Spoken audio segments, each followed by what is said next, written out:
Welcome to Robot Radio. Don't forget to hit subscribe to keep them coming. Today's question is: what is the scariest story you know that is 100% true? Guy goes into a small building and dies.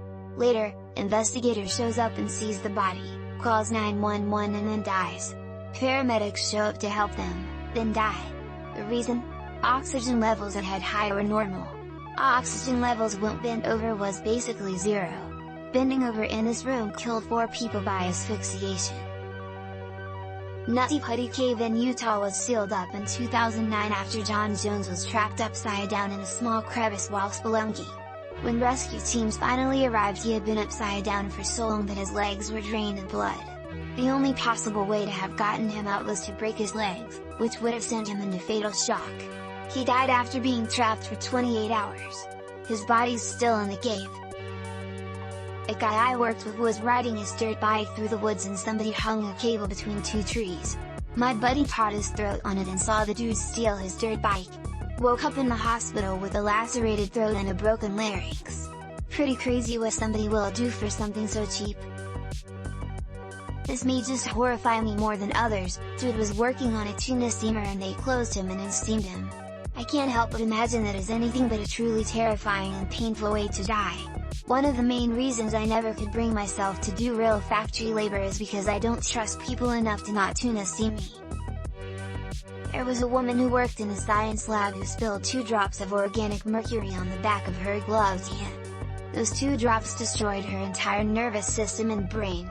https://www.youtube.com/watch v = J 7mo and JV058. 3 sailors survived the sinking of the USS West Virginia at Pearl Harbor, only to die 16 days later, due to the lack of air. The Navy knew they were there, but couldn't get to them.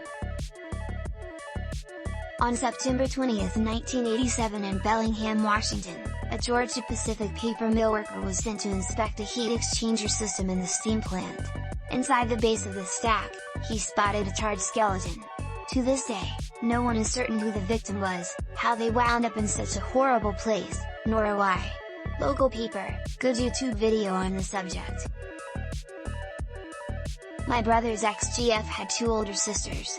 One day they decided to play hide and seek or something, so anyway, they both climbed inside a chest and accidentally locked themselves in. They suffocated. Well, I'm a bit late, and I'm not sure if anyone posted this already, but the story of Hisashi Ouchi.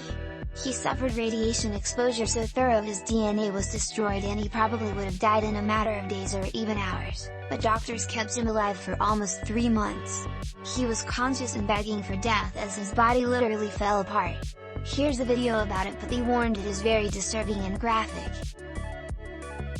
The lake periodically belches a cloud of invisible carbon dioxide gas that suffocates everything within a 16-mile radius. In 1986, over 1,700 people and all their livestock died without even understanding what was happening to them. I was in a crappy motel. The room had bed bugs.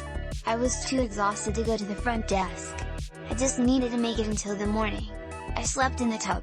Hours later I hear someone breaking through the window. I had a big knife with me and ran out into the room to find a man halfway through my window.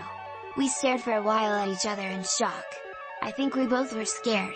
Then he says, "Is this your room?" I'm like, "Yes, this is my room, man." More staring. Then he slowly starts backing out while cursing me for leaving my window unlocked and not expecting him to break in. Motel on Watt Ave, Sacramento. Happened to me, have posted about it before. I was around 11 years old and I woke up in the middle of the night to a man straddled on top of me with his hand over my mouth and nose. He told me to roll over and not scream.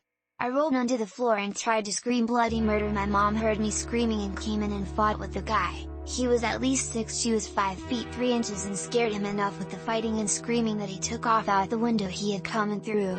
Never did catch him.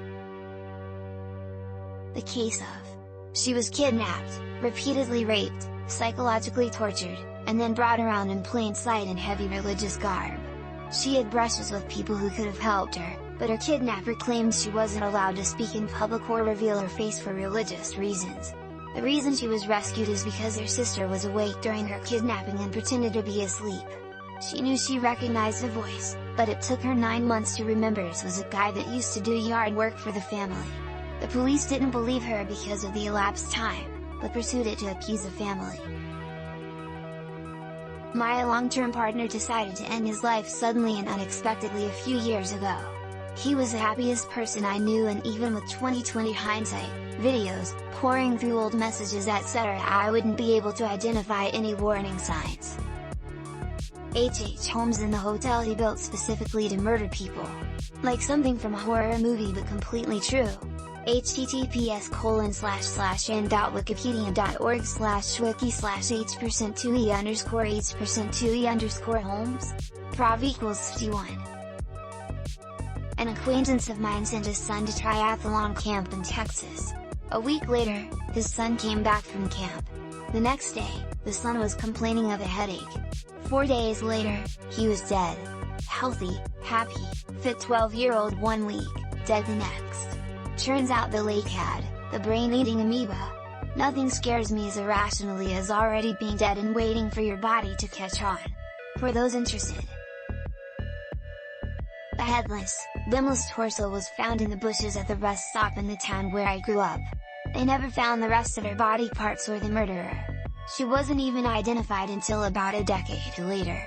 My mom's theory is that a truck driver from out of state did it. Dismembered her, dumped her torso at the rest stop, and scattered the rest of her over state lines. Could have been an isolated incident, or it could be a serial killer. We might not ever know. Edit, here's a news article on it if any of you are interested. During World War II, an American airplane crashed near the Japanese island of Shikijima. There were 9 servicemen on board. 1 was rescued by an American submarine. The other 8 were taken in by the Japanese. Don't want to go into all the details, but through some time and events, the Japanese ended up eating those servicemen. But that's not the weird part.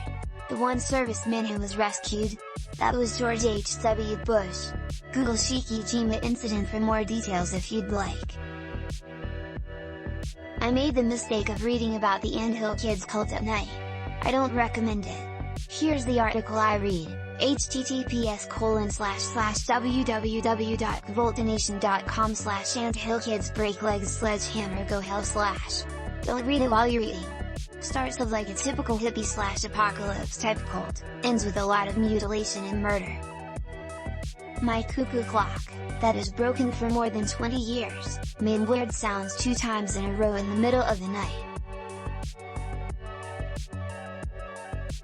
One of my friends had someone following her home, hiding in the bushes so they couldn't be seen. She booked it to her house, got inside, and he was watching the house from the outside. She called the cops. They come along quietly and got the jump on him. He had condoms, handcuffs, and a knife. When they got his DNA, it turned out that he was linked to a half-dozen rapes in the area.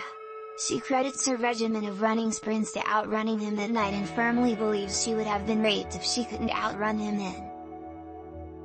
This has been Robot Radio. Don't forget to subscribe and comment. Remember, wherever we go and whatever happens to us along the way, in that robotic place at the end of the city, we will always be listening.